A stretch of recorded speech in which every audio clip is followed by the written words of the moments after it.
സമയം പൂർത്തിയായി. ദൈവരാജ്യം സമീപിച്ചിരിക്കുന്നു. അനുതപിച്ച് സുവിശേഷത്തിൽ വിശ്വസിക്കുവിൻ. അനുതപിക്കുന്നതിന്റെ ബേസ്മെന്റ് അടിസ്ഥാനം എന്ന് പറയുന്നത് സുവിശേഷമാണ്. ഈ അനുതാപം ഇല്ലെങ്കിൽ എന്ത് പറ്റുമെന്നറിയാവോ? വിശ്വാസം ദൈവം എടുത്തു കളയും. പല ആൾക്കാർക്കും വിശ്വാസം നഷ്ടപ്പെടുന്നതിൻ്റെ കാര്യം അവർക്ക് ബുദ്ധിപരമായിട്ട് ഞാൻ വിശ്വസിക്കണില്ല എന്നല്ല പറയണത്. അവർ അനുതപിക്കാൻ പറ്റാത്ത അവസ്ഥയിൽ ചെന്ന് ചാടും. എന്നിട്ട് അവസാനം വിശ്വാസം നഷ്ടപ്പെടുന്നതാണ്. അതാണ് ദീപപീഠമൊക്കെ തെറിപ്പിച്ച് കളയെന്ന് പറയുന്നില്ലേ? അത് ഈ വെളിപാടിൻ്റെ കൂടെ പറയണതാണ്. 2:5-6.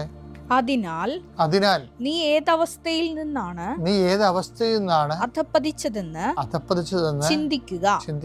അനുതപിച്ച് ആദ്യത്തെ പ്രവൃത്തികൾ ചെയ്യുക. അല്ലെങ്കിൽ ഞാൻ നിന്റെ അടുത്ത് വരികയും നിന്റെ ദീപപീഠം അതിന്റെ സ്ഥലത്ത് നിന്ന് നീക്കിക്കളയുകയും ചെയ്യും.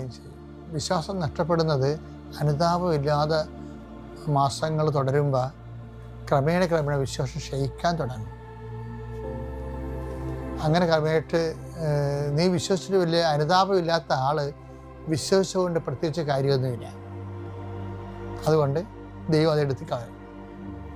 അനുതാപമില്ലാത്ത ആളില്ലേ, താൻ ചെയ്യുന്ന പ്രവൃത്തികൾ ഇപ്പോൾ തൻ്റെ ഭാര്യയൊക്കെ വീട്ടിലാക്കിയിരിക്കുകയാണ്, മറ്റു പെണ്ണുങ്ങളുമായിട്ട് ചുറ്റിക്കളിയൊക്കെയാണ്, എനിക്കൊരു അനുതാപവുമില്ല. നീ വിശ്വസിച്ചൊരു കാര്യമില്ല. കാരണം വിശ്വാസം ആത്മാവിൻ്റെ കൃപയുടെ നിറവിന് വേണ്ടിയാണ് വിശ്വാസത്തിന് വളർച്ച വെച്ചിരിക്കുന്നത്.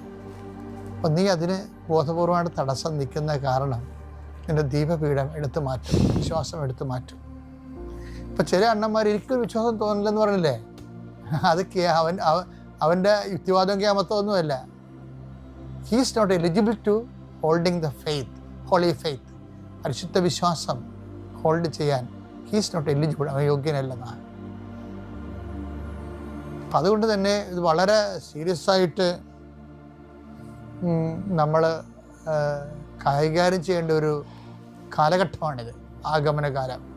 അതുകൊണ്ട് എപ്പോഴും ബൈബിൾ പറയും നിങ്ങൾക്ക് മാനസാന്തരപ്പെടാം, പക്ഷേ മാനസാന്തരപ്പെട്ടെന്ന് പറഞ്ഞു കഴിഞ്ഞാൽ അതിൻ്റെ കറസ്പോണ്ടിങ് ആയിട്ടുള്ള നിനക്കിഷ്ടമുള്ള കാര്യം ചെയ്ത് വെച്ചും ഇപ്പം